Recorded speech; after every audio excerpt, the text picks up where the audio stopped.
Hello, everyone, and welcome back to Honey, We're Home. I'm Nicole Pellegrino. And I am Caroline Crawford Patterson. And we are here with you. Listen, it's so hot outside today.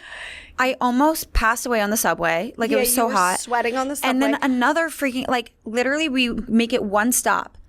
And they're like, sorry, unauthorized passenger hooked to the back of the train, like, delayed until you get off the train. And, like, has anyone seen the TikTok clips of, like, the homeless men that will, like, ride the back of the subway train? And they're, like, flipping everybody off. I mean, and, like, I've seen it in real life. Stuff. Truly. So that's, like, what was happening, and the person, like, wouldn't get off. Oh, no. I was just talking about the Instagram account Subway Creatures this past week. Oh, yeah, that's a crazy And how crazy and funny it is. You just see, like, literal creatures, animals, everything, critters. Well, you're wearing a fall outfit, so it's cute, but it's not 'tis the season. No, I mean, it's early in the morning. I was like, I'm gonna wear. I made a mistake. Well, let's just call a spade a spade. I made a mistake. Well, I'm turning into that friend where, like, friends my age or nearly remotely near my age, I'm turning into the girl who always accuses you of hiding something from me, i.e. a baby. I go, you're dressed in baggy clothing. Yeah. It's 100 degrees out. What are you hiding from me? And then she's like, well, you're glowing. What are you hiding from me? And I'm like, I put on highlighter on my face. That's what. And I didn't like my arms last week in the episode. Yeah. So here we are. And we're just honest girlies. Wait, speaking of girls and our arms and being hot, me trying to make a transition, you walked in when the funniest thing had just happened. Yeah, wait, what happened? So when it's hot out, it's important to hydrate, right? This is not an ad at all. They sent me these, which is cool, but this, like, Prime hydration drink Mike and I like. I would have brought you one, but there wasn't two in the fridge. You know I'm a big, like, bringer of other things. That's why I felt bad and brought you a coffee. Oh, that's why? Yeah. You never say, like, do you want a coffee anymore? Okay. So I was like, she feels bad about something. Because I would have just thrown one of these in my bag I thought that was a Nesquik. Like, I thought it was... The aesthetic is giving Nesquik. Yeah. Wow, that's a throwback. No, but it's a hydration drink. It's like coconut water and stuff. Anyways. Well, I can't even drink it. They're really good. Oh, yeah, you can't. See, you shouldn't feel bad. I always be trying to kill you off. Caroline's allergic to nuts, and I quite literally always try to give her coconut. Or almond milk. Coconut is a really big part of my life, I've realized. It really is. And if I wasn't allergic, I would be the girl who it would also be a big part of their life. Yeah. Like, I flavor coffee I get coconut flavoring in my coffee sometimes. The year or the summer before I realized I was allergic to nuts, because I wasn't, like, born with this. I found out when I was 2019. Okay. So the summer before, I was interning in New York, and I discovered coconut water, and I got hooked to it. I love it. It was just such a brief love affair. I got to drink it for like 2 months. But can experts out there tell me, somebody once told me coconut isn't the best for acne.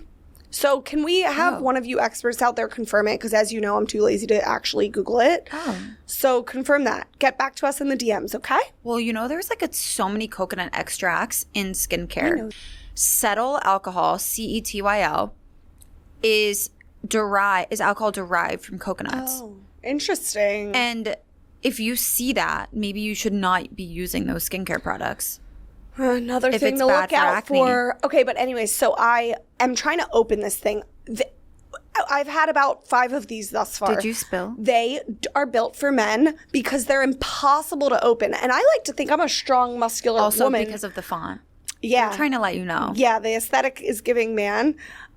So I was struggling to open. I mean, every single one I've had, Mike's had to open for me, which is kind of, and it's not like a pickle jar where you do the knife trick where you bang it with a utensil to, like, put air in. No, you can't. There's no way around just, like, simply opening. I'm struggling all morning. The whole bus ride here, I'm wrestling this thing. I couldn't. I was like, finally I gave up. I said I'm going to get somebody there to do it for me, one of the men at Gotham. You thought Johnny was going to be here. Yeah, so Johnny wasn't here. Sweet Sydney was helping us set up this morning. And I'm like, she's like, do you need anything? I'm like, Sydney, I got to tell you. She's thinking like, do you need me to grab you a glass of water? I'm like, Sydney, I need you to open this drink for me, actually. I was like, it's a man's job. And she was like, oh God, I'm not going to be able to, but I'll try. quite literally grabs it, goes like this once, twists it, and it, like, without exerting any effort, and it opens perfectly. And I was like, no. I just was like, I'm living in a simulation. Nope. And we just were laughing so hard. And she was like, no, you loosened it up for me. And I was like, no, I tried right before and it was still just as hard. So I don't know, not the funniest story, but it was to me. You had to be there. And then you walked in right after. I walked in right after. You guys were really howling laughing. Point of the story is drinks out there need to stop being sexist. No, I'm kidding. That drink is literally, if there were a commercial for that drink, it would be a man doing CrossFit in a wife beater. Well, you know what I mean? With like the shorts that are like not the sexy level short, the ones that are a little too short. Well, you know I gravitate towards masculine things. Right. But their marketing is giving like toxic masculinity. Now this poor company, it's good. I love the drink, even though the marketing. It's a lemonade. That's why it's yellow, and that makes sense. But like, even if the font were like white, we'd have a better time about athletic men. It really is. They want you to work for your treat. Interesting. What is one company that you think has the chicest, best, like, aesthetic marketing you've ever seen? Go. That's so vague. Oh, okay, wait. I think that... I know what you're going to say. What do you think I'm going to say? Stony Clover. No. That's creative. Chic is easy.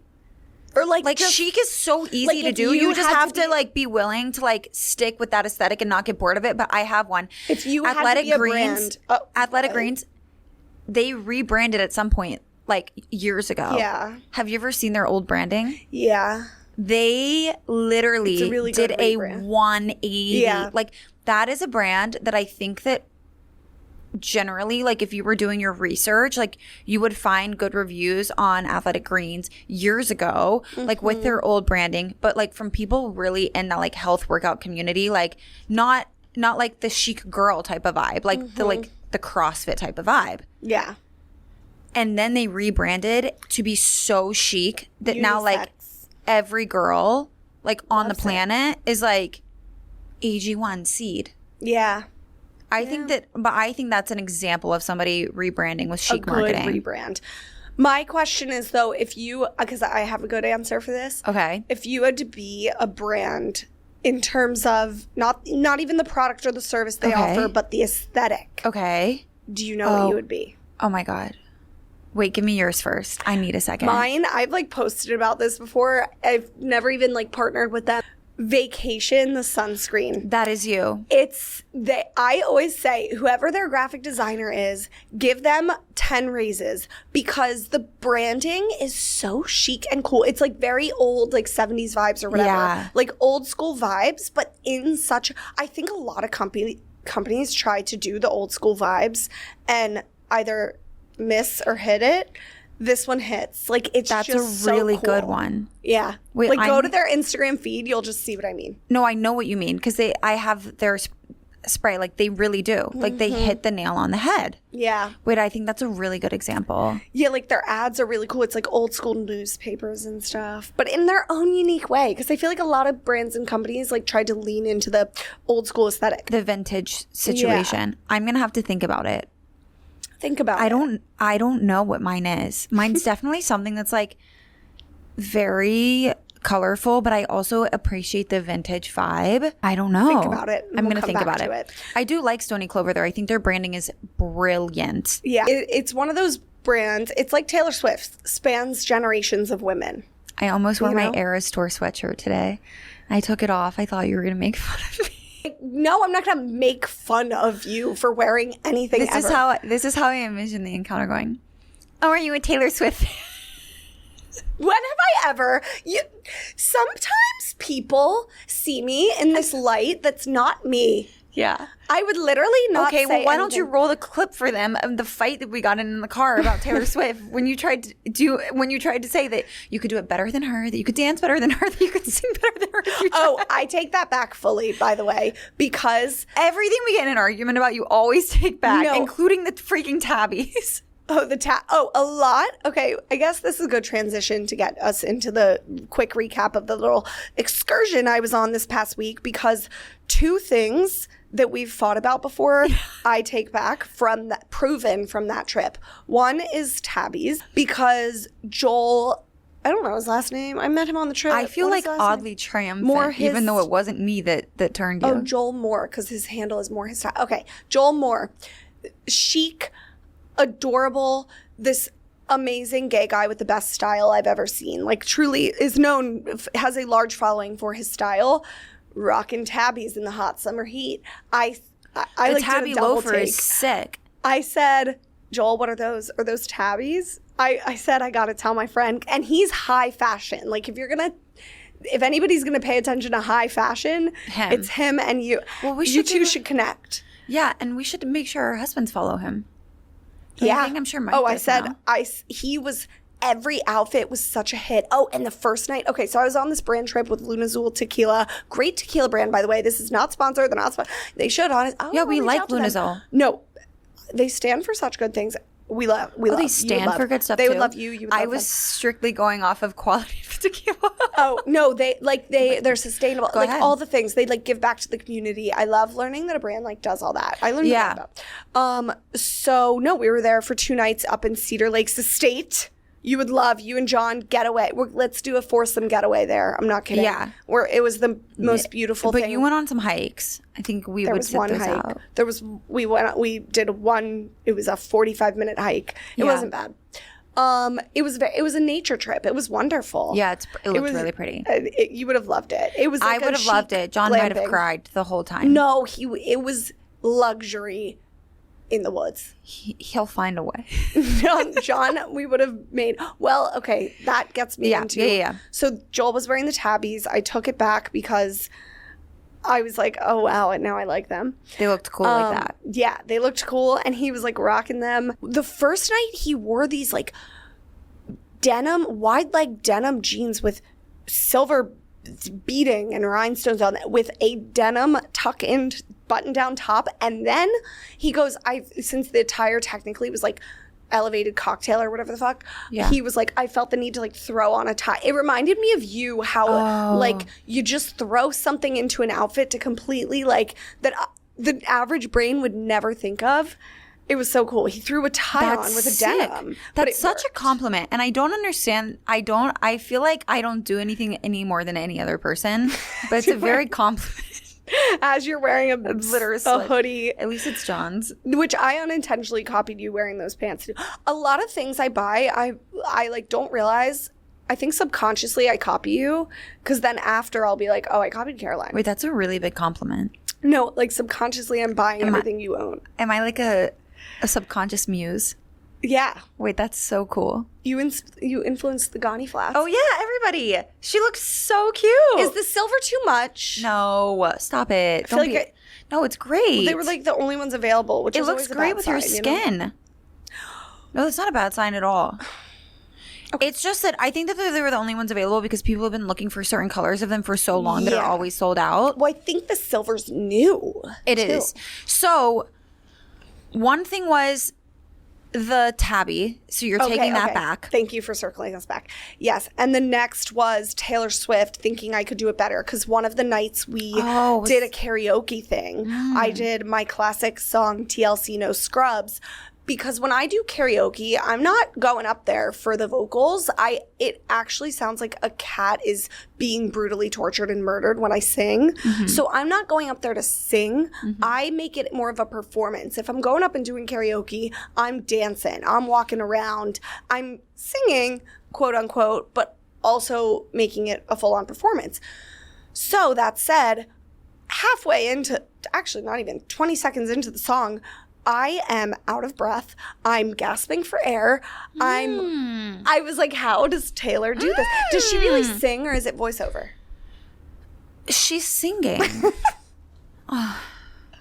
You never know with these artists. I think I saw recently that someone said that they presume, as someone in the industry and seeing her perform, that she's doing at least 90% of the vocals live. That's very difficult. I was out of breath.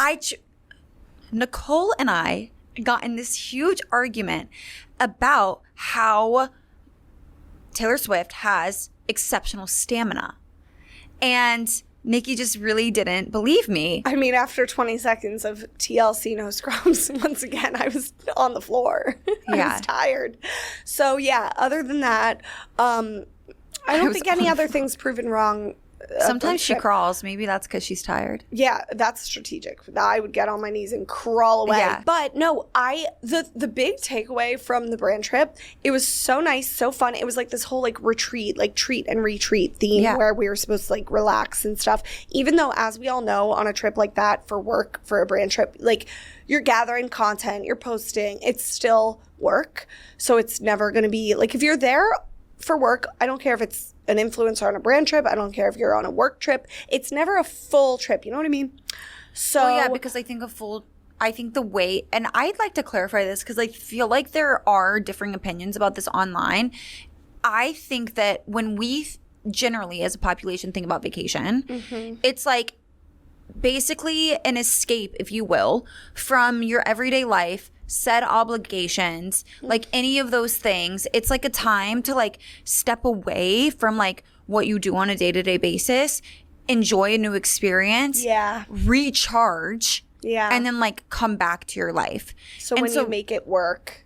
So I think when people say like, well, a brand trip is also work, it's not because they're like genuinely like working themselves like to the bone. It's just that like it's hard for something to feel like a vacation, even if it's a new experience, when like your same day-to-day obligations, like the same pressure to do the job that you do every day exists, and you're like literally on a trip with said people who are in charge of your like deliverables. Right. Like you are truly sleeping next to people that are like, this is the deadline that I have for you. Right. This is an obligation that you have for us. Here's said provided experience with the caveat that you like do X, Y, and Z.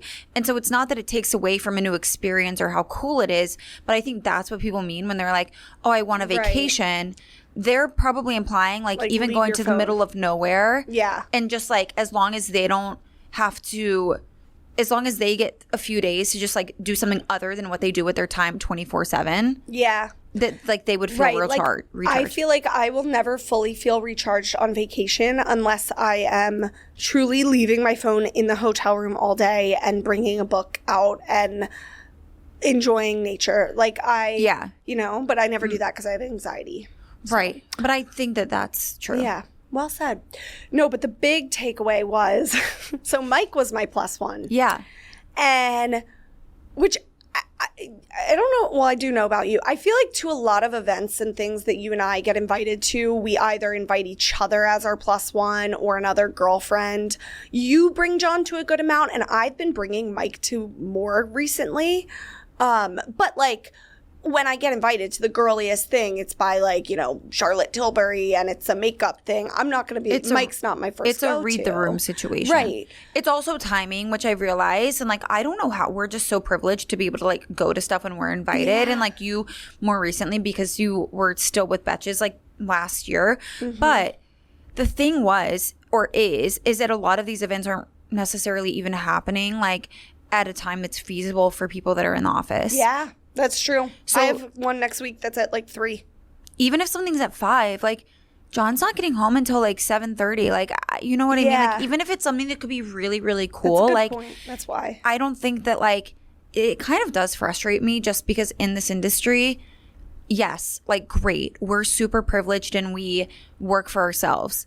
There are so many people that are in the office and still doing this, like. Before and after their 9 to 5.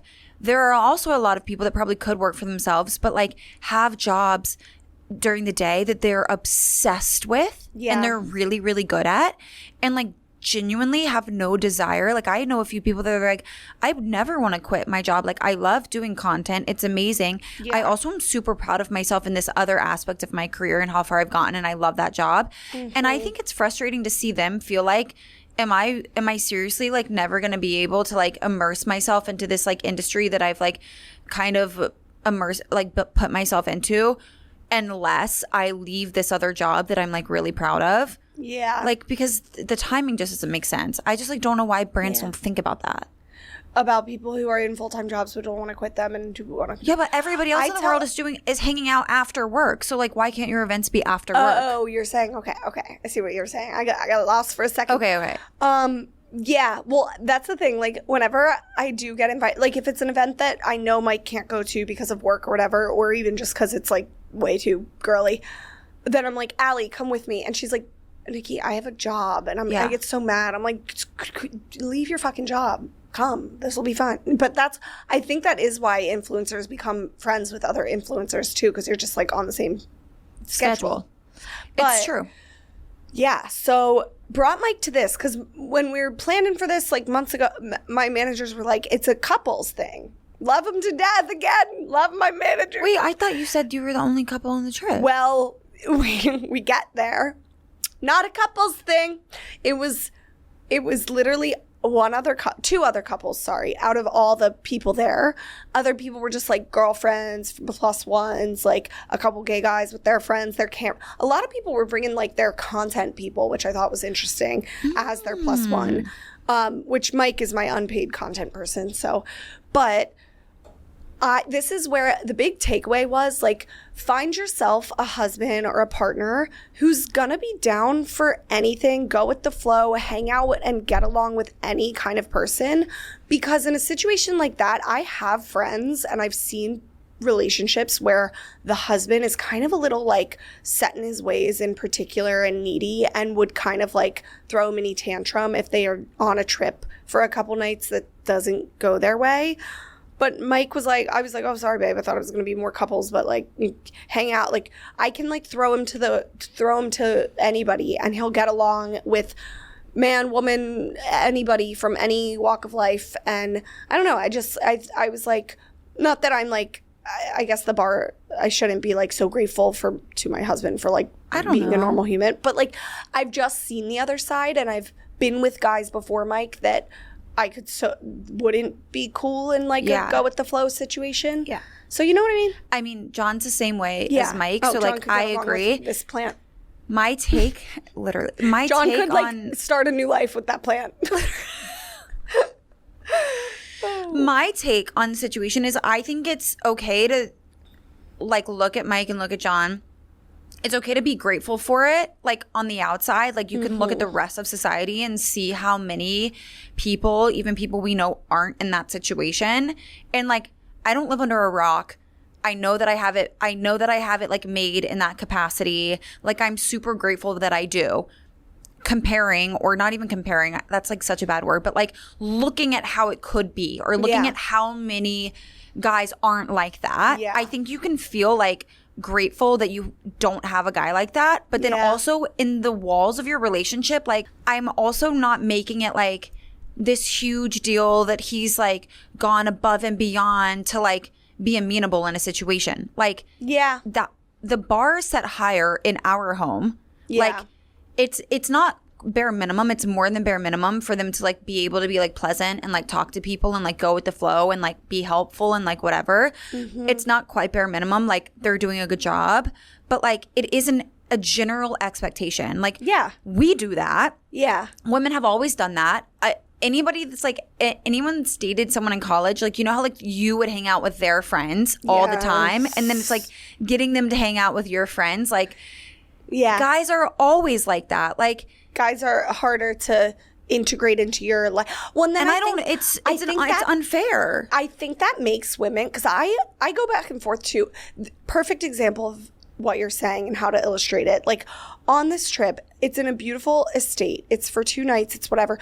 Mike, I was very grateful because he couldn't take off work. We're taking off a lot in a couple weeks and stuff for travel. And he's just like, he couldn't fully take off work. And before we communicated, he set the expectation. He was like, I might have to dip out from like 1 or 2 of the activities a little early if that's okay, because I might have a work call and stuff. I'm kind of going to be like working at the same time as these 2 days. And I was like, that's fine. Like, thank you for telling me.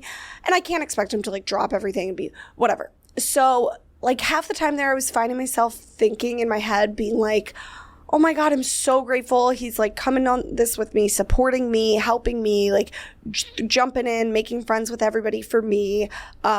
You know, like working at the same time. Ew, my brow shop. Working at the same time and also supporting me here. Like for me, I was like so grateful. But then I'd catch myself and be like, hold on, what? Like I don't have to be so grateful because what did I do? I got you a free amazing trip on a retreat. Like what? Right. Like you. And I think that's the thing. I think like women, like you were getting at, like women are so conditioned because we jump into the man's world so much easier and don't ask for anything in return. I think women are so conditioned to like be so grateful if the man like does like anything. Does the bare minimum. Yes.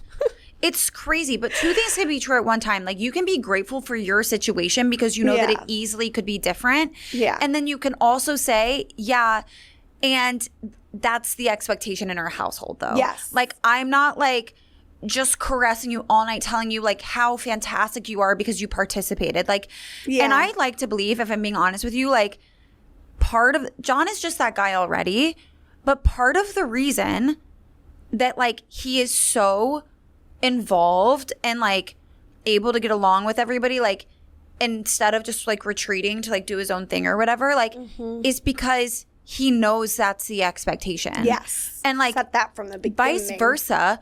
And it's important to note that like I'm also that way around his friends. But just to your point, it's like women are more likely to already be that way, like to give themselves that expectation. Mm-hmm. Men don't really set that expectation for themselves, like because they're more than we're like comparing to other relationships. They're comparing themselves to their friends and like what they have to do for their significant others and how involved they have to be. Yeah. So it's like, okay, and that's great. And maybe that works for them. But in our relationship, like this is the expectation. Yes. And like, even though John is already naturally like that, it doesn't mean there haven't been times we were just where recently he steps out and you're like annoyed. Hey, yeah. Like we were just recently talking about this. He was talking to someone and like that's a whole different frustrating conversation. But he was explaining, he was like, listen, like there are times when like Caroline has communicated to me like, hey, like I know you're working, I know you have all these things going on, but like it's really important that you're like showing up and you're present and that like that these people that we're around like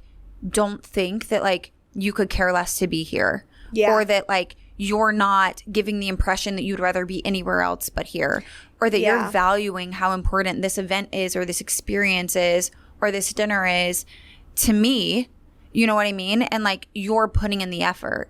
Right. That's a good point. You want them to be like genuinely present and not just pretending to be present and like pretending to enjoy it there when you can see like behind their eyes that they're like, get me the fuck out of here. But the performative doesn't do anything for anybody. No. And there's been times where I can tell like I've brought Mike to things and I can almost tell he's like losing steam, doesn't fully want to be there. But for me, he's putting on this like performative thing, pretending he wants to be there.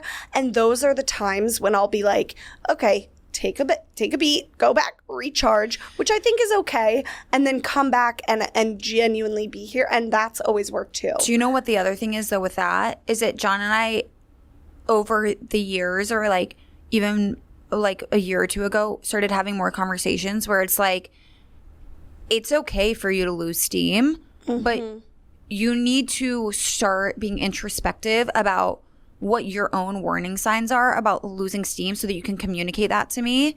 Like, don't just flatline and then all of a sudden be like irritable and annoyed and you need to go home. Yeah. And it's like, it's not that it's my fault that you're not already home or that you're still at this event or whatever. It's that like there's been no time to even make a game plan or have a conversation to like adjust as needed to like make sure that everybody's taken care of. Yeah. So like he has gotten a lot better about being like, okay, I'm just letting you know, like I just felt my energy like start to plummet. Like I've got like 30 minutes left in me. Yeah. And then that way I can say to him, oh, honestly, like that's great. Like I'll use this 30 minutes and like I'm probably done then too. Or I could say, oh, I was thinking about XYZ, you know, and then some. Okay, let's make a plan for like you to go home and then or whatever. Or like even when we're at my family's house, like thank you for the communication. Like, go upstairs, recharge, go watch a little show, nap. Yeah. whatever. It's just communication. Like, Yeah. don't go into, like, I think that a lot of times, like, men have this idea that, like, they're doing such a great job by just simply physically being there and there. participating, that they're like allotted to just be done when they're done. Yes. And now it's like your problem to take care of them. It almost is a tantrum. I have just seen so many situations where there is that girl in a relationship that is going out of her way when we're all together in a gathering to make sure the guy is happy, like fed. Honey, do you have the drink? Do you have your food? Yeah. Do you have, are you comfortable? Do you want to switch sheets? Do you want, and I'm like, holy shit. Like, don't get me wrong. I want Mike to be at his maximum comfort at all times. And I will accommodate and go out of my way to make sure he's that. But also I need that in return, A. And B, you ain't my toddler. That's the thing. Like, and I don't think that it's such an insult too. Like, I get it. It's an insult when you're like, don't act like a toddler. But the reality of it is like, do you want to act like a toddler? Like, I feel like you don't. You know what I mean? Like, so understand that, like, part of having our relationship be healthier and not maybe what, like, not comparing it to other people's, just like doing what works for us and holding each other accountable for like different expectations is not doing those things. Yeah. Yeah. Like when my friends say, John's so involved, like, he's so helpful, I do feel grateful. Like, I really do. But it's because you've set the expectation early. Yeah. Whether you knew you were or not. I'm also not delusional about why was. that is. Yeah. I also picked somebody that would be involved because that was important to me from day one. Right. Well, and it's interesting that Mike is involved too, because I don't remember early on in our relationship ever like intentionally setting the expectation of like, you've got to be involved. You shouldn't really have to. Yeah. I have a question for you. Yes. Jenna. Oh. Hi, Jenna. Hi, Jenna. Her and her husband, though, he's involved. Very. Okay, that's it. So when your older sibling dates somebody, marries somebody, there's an expectation. So basically the way that they've extended the family subconsciously feeds in to like what you're looking for and what your like subconscious expectation is of that person in regards to your family, which then feeds to like friends as well. Yeah. I think it's so interesting though, because the times we see this issue coming out the most in men where they're not involved and they're like expecting you to coddle and take care in any situation, it's the men that were raised being coddled and taken care of. Yeah. You know what I mean? By those That's like a really good point. Overbearing mothers. That's really a good point. So they expect any female in their life to make them optimal comfort at all times. Yeah. And if they're not that, they shut down. That's so true. Which is true. interesting because Mike and Ben both, I feel like we're a little coddled by them. But no, John was coddled too, but I think what I like get what not you're saying, too much. But John was also taught how to be independent. Yes, yes. Like, okay. Like, there's a reason John's mom would take care John of. and Mike cook and clean for us. Right. Like, John's mom would always make sure that everything was taken care of. Like, he was never left to like, this is such a great example. Fed into the so wolves. My dad was coddled until he wasn't coddled, and then they were like thrown, as he calls it, like thrown to the wolves. Like they had to like make their own dinner and stuff in like high school, and they would pitch fits about it. Be like, how am I supposed to eat? Like when his mom went back to work, and she was like, make yourself dinner. Like what is your IQ here? And so I think that he left and like looked for someone to like retake care of him. Yeah. And my mom is not that gal, so he didn't luck out in that area. My mom is like, I will take care of you and I take care of everybody around me, but like you need to know how to do things for yourself. And he does. But like John always was like taken care of, but he was also taught how to do the things that were necessary to take care of himself. So like if he needed to like do the dishes, he should know how to do if his mom does the dishes for him, then he needs to know how to do the dishes so that he can appreciate what it is that his mom is doing for him. Yeah. Like if his mom is cooking for him, then he needs to know how to cook so that he can appreciate what it is. The effort goes in. Yes. Same with laundry, everything. It must be low-key so hard to raise a good man. I mean, I don't think so. I just think it's like, stop doing what everybody else is telling you to do with men. Like, think about, I don't know, I come from a family of all girls. Yeah. But I know, like, I listen to my dad's stories of being a son or whatever with brothers. And I think it's so funny because him as a dad is very much the way that, like, a mom would maybe, like, that, like, maybe Mike and John's moms were with their sons. Like, he's like, I'll do things for you and show you how to do them, though. Like, dads with their daughters help them do everything. They help them, but, like, not without showing them how to do it for themselves because they want them to, like, grow up and be strong and independent and be able to take care of themselves. Like, I'll change your tire if you learn how to do it. Huge pushovers with their daughters. Yeah. Mike's going to be like that. I think it's just taking that philosophy and just don't be discriminatory with the gender of your child based on it. Like, yeah, just, like, teach your children how to. Yeah, maybe that's the answer. You can take care of them and also at the same time help them learn how to take care of themselves. Yeah, lead a fish to water. What's that saying? Bring a man a fish, he'll eat for a day. Teach a man to fish, he'll eat for a lifetime. Yeah, we got to teach these men to fish, but so they can eat both physically, mentally. It is an expectation. But yeah. Wow. It's all about communicating and setting the expectations early on. I mean, I will say, though, like, it is important that they start out involved. Like, I don't think a guy that doesn't want to be involved from day one is ever going to just, like, genuinely be involved. Well, and I think one of the reasons guys are genuinely involved is because they really like you and they really love you and they want to be involved for you. I agree. Like, that's half the reason I sometimes think Mike's involved. Okay, wait. But and when I we don't say disagree involved, with what are we even talking about? I don't disagree with what you're saying. I think that that's true, but I also don't think that that's why they're involved. I have a theory that I recently was saying. How they treat you is only half the equation. How they treat the things that are important to you is the other half. And I think that the half where it's like how they treat the things that are important to you, i.e. family, friends, your career, like whatever that is based off of their own morals and what's also important to them. So like if they can respect that your family is important to you, they're going to be super involved with your family. You're visiting and that's oftentimes because they can relate to why that's important to you because family is also important to them. Right. Or like if they're going to be very involved on a trip with your friends where like they don't know the significant others as well and it's not their friends, it's because they're prioritizing what's important to you because it's important because it's also important to them. That's key. So like, yeah. Because, I mean, I'm sure there's women out there listening that are like, my husband isn't close with his family and doesn't have friends, which is kind of a red flag. But we've gotten some emails where like that husband then gets really close with the wife's family.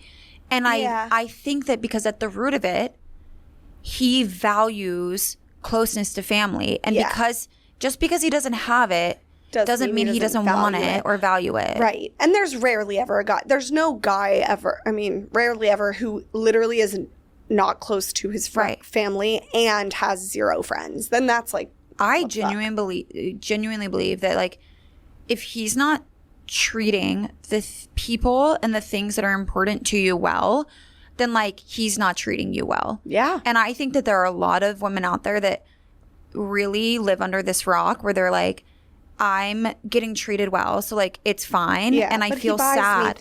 Right, but I feel sad because it's like, what is your definition of being treated well? Right. Like that's you expect bare minimum from this situation to think that like the way that you get treated behind closed doors means everything. And I think a telltale sign of that too is like easy as this: your family and friends don't like your guy. Yeah. It's actually an ultimate sign of disrespect in a relationship, I think, if your partner does not treat your family and friends well. I think it's an ultimate sign of manipulation as well. Yeah, because we're dealing with some sociopath. We are. I mean, truly, that's, yeah. Not us. We're not physically dealing. I'm but saying. But like, let's Our men are great. Let's think about the fact that it's like, why is it that you can treat your partner well? Like, what is the motivation to only treat your partner well? It's a it's an isolation tactic. You know? You're trying to treat them well, so you isolate them, and then it's a slow, like, let's turn you on your family. You know what I mean? People are conniving. You gotta watch out. Write into us if any of you are in a relationship like that. I mean, go to a therapist first and foremost. Don't go to us. But I do want to hear, like, or in my cases, I'm able to reference it because I've seen it in other relationships, like friends and stuff in the past. Luckily, like, as a good friend, I'm not going to let any of my friends end up with someone like that. But I want you guys to write in. Sometimes if you're stuck in a predicament. Yeah. Or if somebody in your life you know is. what? If someone in your life is, and like what you not like what you're doing about it, but like how you've handled it. Yeah. You know? Yeah. Yeah, like, how do you handle that? How do you go to somebody and tell them their relationship isn't right for them? Involve a professional, I feel like. I mean, I can't just, I don't like confrontation. Confrontation's very scary, especially with your friends and your family. Yeah. I mean, it's because, like, the risk is really high. Yeah. What's at stake is really large. Your relationship. Yeah. Yeah. I mean, my MO is just, like, letting it go and keeping the relationship, which I'm working Scorpio on. of you. I'm That is so Scorpio What of you. are the traits of a Scorpio? Other than, like, being psycho. No, Sarah's so like that. It's like, I don't know. I just only know because my sister is one. It's like, you guys are so sensitive, but like, you will be like so cutthroat and like just so people think that you like don't have a heart. You're like crying inside. But then if someone points it out, it's like, let's beat them up for seeing like it. I just know like if there's somebody I don't like, which is super rare, I'll burn your ass to the ground. Right. But you guys do let it go. And I think that you're not, but you don't let it go. I forgive easily. Well, you're not actually letting it go. I think that it's a selfish, and not in a bad way, it's a selfish reason for letting it go. It's because if you don't let it go, it's going to bring up emotions that you're uncomfortable having. Yes. I feel like I forgive, but it's hard for me to forget. Okay, yes. Like, deep down and like, but I remember. Yeah. But I feel like that's everybody, right? But you're just trying to make your life easier by letting it go, but which means like you get like frustrated when you cry because you like don't know like what to do with it. Yeah. That psychic one time told me I have a lot of emotions that I don't know what to do with and I need to go to therapy, and I still haven't signed up. It's probably because you're a Scorpio. Right now, I don't know if you're feeling the same way. This is a privileged thing to say because it's all like for good things, but I'm just feeling very overwhelmed with like everything coming up these next couple months. Oh, I'm feeling overwhelmed with everything coming up these next few years. Oh, we're really thinking ahead. You think ahead more than I do. It's like making me want to like vomit all day. It's like, it's a you're really going through that. thought. Allie's going through that too. She calls me like once every other day being like, it's freaking me out. Everybody's having a baby. And I'm like, okay, we get it. Yes. Yeah. But we're everything 30. with the next few months for you. Yeah. I mean, a lot of this, again, like, I'm going to get hate for that, but like travel. Everybody's like, oh, third world problems. Nicole's traveling. No, but like I get stressed out before travel, I realized now a lot because I miss Louis. Like I was away for him for 2 nights and it was hard. Oh, that's why. I'm still decompressing from the conversation we just had about significant others. I'm like, stop. Stressed. No, I was so unprepared for that. I know. We didn't prep for this episode. But I think it's a relevant topic. Like it obviously is a relevant topic. We went deep on it. They always are asking us to go deep. I'm so stressed. I'm like, wait, yeah, what? You malfunctioned. I did. I short circuited. No, well, you're scared to leave your. Well, no, not even that. Just like a lot coming up, which I'll talk about in the future later, that I can't talk about now. But you know about my stuff. But okay, we're all stressed for the same reasons. Yes, but also, what else was I? Oh, yeah, I don't know. I just feel like I'm struggling lately to find balance. Like, I'm either super fucking busy or free. Yeah. And it fluctuates based on the week. Yeah. And I think a lot of that, I don't want to like offend people or whatever, but I think a lot of that has to do with, I think I have undiagnosed ADHD really bad.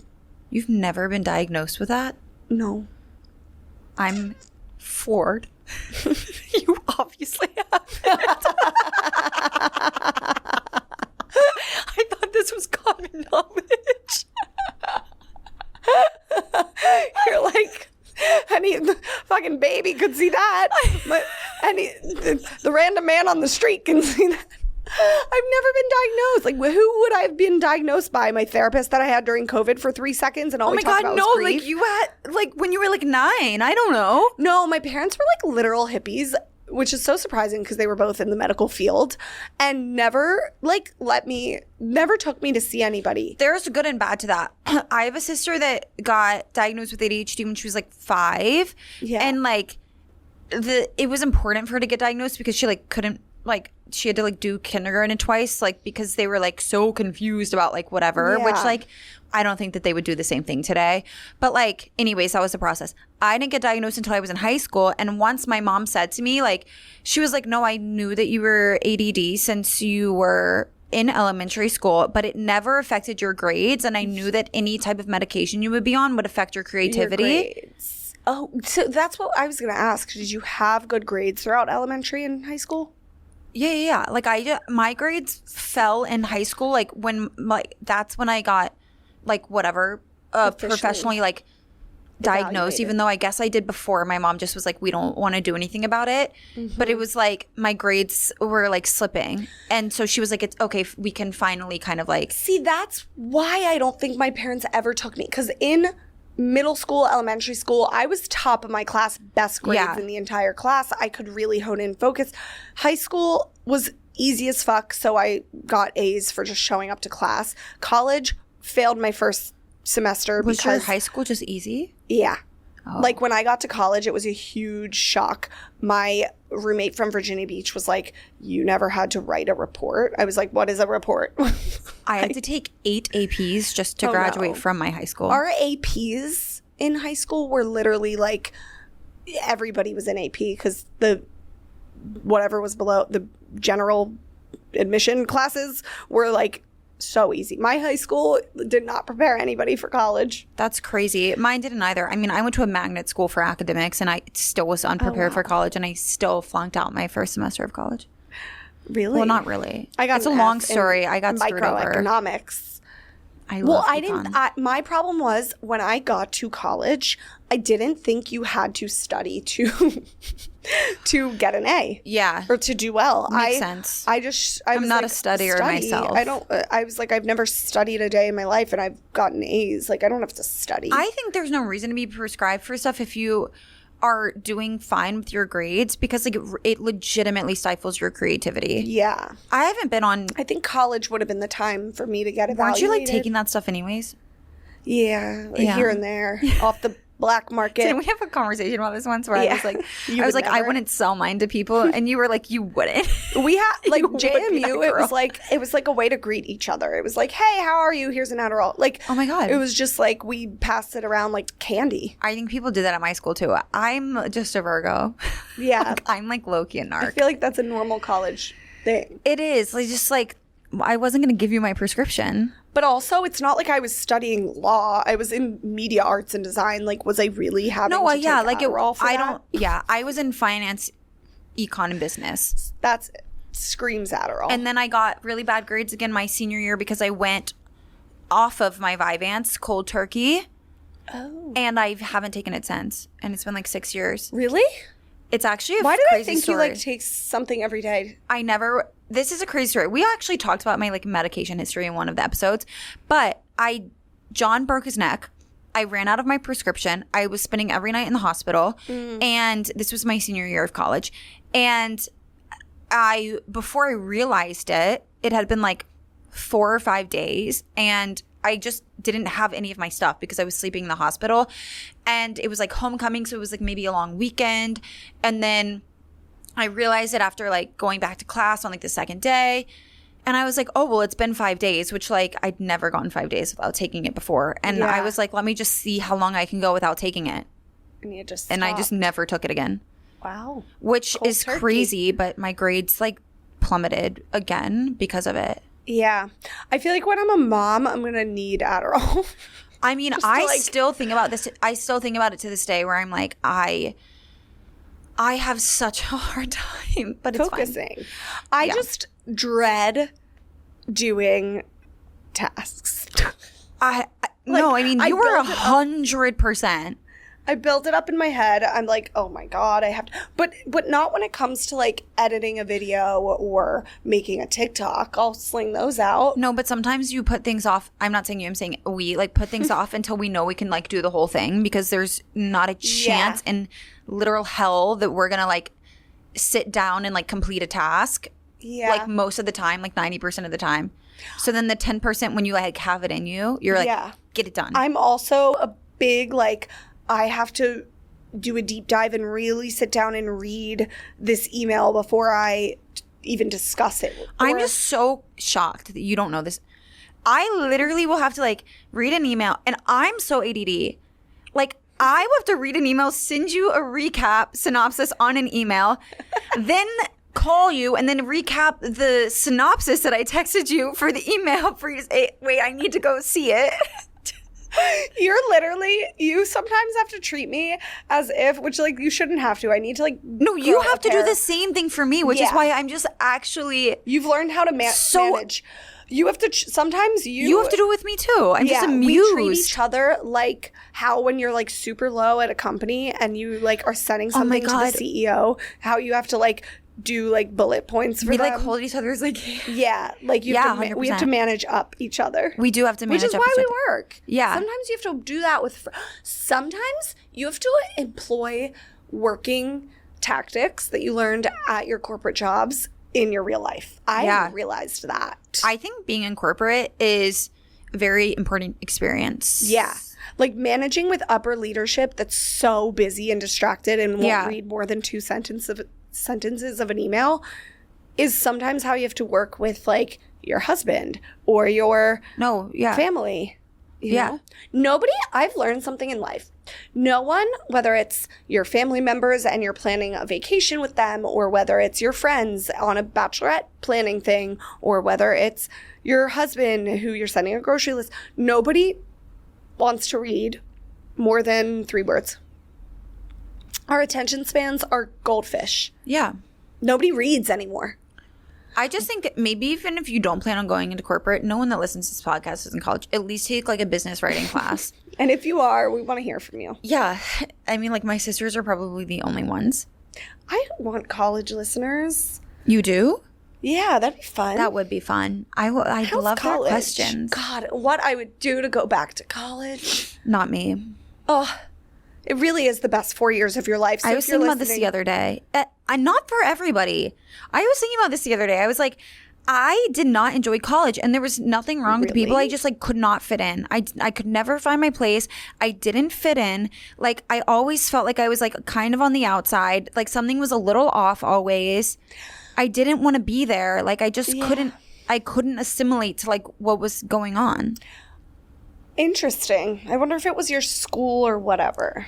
I always think it was my school, not because of like the people that were there were bad. Just like I just always feel like it was not the right fit for me, like from the beginning for like my interests. But sometimes I wonder like maybe that really would have been any experience. I was going to say, do you ever feel like you're not invited to the party in your adult life? All the time. I have deep issues like with that. Oh my God. And did anybody see the reel or the TikTok where it's like talking about how the amount of time that dads spend with their daughters is directly correlated to their self-esteem? No. Okay, this video has me in a chokehold, along with the one of the girl in New York with the rats getting crawled on her at night. All night, all I could think about was this girl in New York. Her little nighttime camera had like... I'm assuming they were rats because they were freaking big, like mice, like crawling all over her in her sleep. And now it's all I can think about. I couldn't sleep at all last night. I Wait, was so she didn't freaking wake out up. She only saw it in the morning. when she looked at the footage. Oh my God, I just burped as I was talking. When she looked at the footage. That is disgusting. Don't go look it up. You won't be able to sleep. I'm gonna, just for fun. But the things that happen to us in our sleep are insane. Like, aren't we like eating spiders? Ew, please don't say that. Also, I ran into the homeless man that was naked in my building. Yeah, I was sitting outside doing the juice and he just started walking by and I noticed him from far away. I was like, that is the man, that is the man, that is the man. Oh. And then the people in front of him moved and he had a trash bag on for pants. So I was like, it's definitely the man. And I noticed that he now has an ankle monitor. Oh, plot twist. You guys become best friends with him. I'm just kidding. Why? I don't know. Could you imagine though? That would be crazy. I feel like that is a very interesting topic. Like feeling left out as an adult. Because you don't think about that. Like a lot of us were bullied and whatnot in middle school. I was never. I was like really popular. But I mean, people just liked me. But I was always the new girl. I was so bullied, but I was never in middle school. Well, I was made fun of by my neighbors and stuff. I got ripped to shreds, but I was like fine with it, you know? No press is bad press. Yeah, I feel like you used to go to sleep at night and be like, it's okay, Nikki. No press is bad press. That's been like my motto since day one. Come at me, please. Come the fuck at me. Well, my neighborhood kids used to always make fun of me for having hairy legs and a huge forehead because I didn't shave until 5th grade, and I had like I'm gonna say that was getting bullied, but okay. But I like didn't. I thought it was like I liked the attention. Like that is when you know you're a middle child attention whore, when you're being bullied, but you think it's just attention. Wow. Oh, I was. Now thinking back about this, I was 1,000% How do you get bullied. adult? How are you feeling like you're left out as an adult? If this is your mentality, like that is just not aligning for me on like getting left out.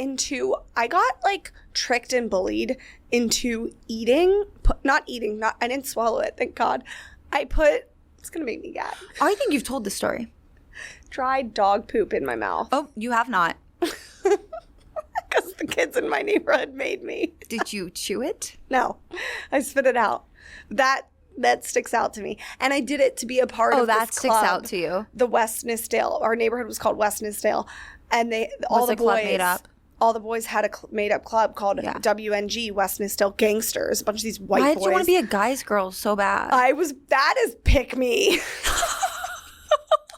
Wait, I'm shocked. That's the definition of a pick me girl.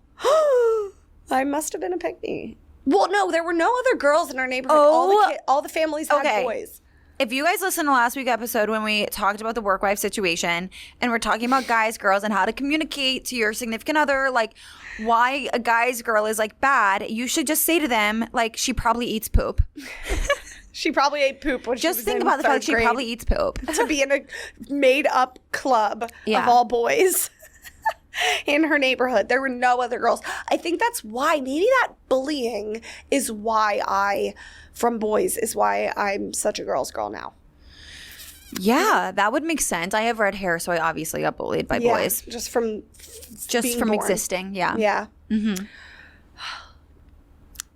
Love that. Moral of this episode is raise a good man. If you have a little boy at home, which I know a lot of you do, because we have a lot of mommy listeners, and mad respect to all of them. If you have a little boy, raise him well. I'm sure you're doing fine already. I'm going to be stuck like that girl on TikTok that has those boys in Australia. Like, she has like the 3 boys and they're like actually crazy. She's like super beautiful, tan, blonde. She like lives in Australia. This mommy blogger. And she's like, but she's very young and like she has 3 precious boys. But like all her videos are them like actually going off the wall. Yeah, that's boys. Jenna's gonna try for a 3rd soon. She told us on the episode. I was like, whoa! I like wasn't expecting. You already knew that. Like, yes and no, but I didn't realize she would tell the world on my podcast that... These chairs just make you say things that you didn't know that you were going to say. She sat down and I was like, oh, whoa, we haven't talked about that. Okay. It was that's why the audience was like, we love her. Okay, well, guys, we love you. We will see you next week. So submit all of your questions, emails. Yeah, as you listen to this, let us know your questions and emails, relationship, whatever, anything we talked about in this podcast ASAP so we can get it covered. Yeah. Yay, we love you. Woo! See you next Tuesday.